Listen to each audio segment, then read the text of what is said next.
Bună, Maria! Bună, Denis! Putem explica oamenilor ce înseamnă mentor, coach în domeniul nostru de activitate? Hai să ne gândim un pic. Acum eu o să-ți spun povestea mea, legătura mea cu mentorul meu. Este foarte simplu. Eu când am venit în activitatea asta nu știam absolut nimic. În primul rând, hai să vedem cu ce ne ocupăm noi.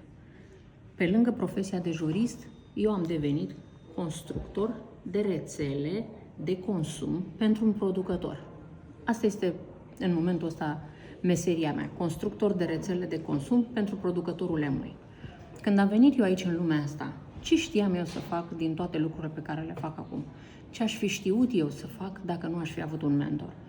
Slavă Domnului că există un coach. Eu nu-i zic coach, eu zic că este un antrenor. Eu am făcut un pic de sport, acasă am avut sportivi în familie și știu că în momentul în care ai un antrenor, clar faci și îți lucrezi grupele de mușchi sugerate de antrenor, nu comentezi decizia, nu pui la îndoială sfaturile lui și mie mi-a fost ușor.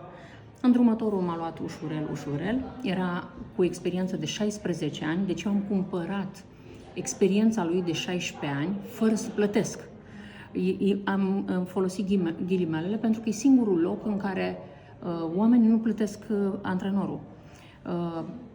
Uite, îți dau un exemplu, e ca și cum aș avea o înțelegere cu un avocat, dacă mergem la câștig, câștigă și el. Dacă eu nu câștig, nu câștigă, nu-l plătesc. Exact așa este în afacerea asta. Și e simplu de înțeles, pentru că așa lucrează sistemul. Și dacă este sistem, eu nu trebuia să fac nimic în plus, doar trebuia să urmez niște pași și asta este rolul antrenorului meu. M-a învățat pașii, am făcut un pic mai mult decât m-a învățat el. Asta înseamnă că am făcut un pic mai multe greșeli decât trebuia, dar aici nu te ceartă nimeni pentru că este muncă voluntară, am avut propriul business.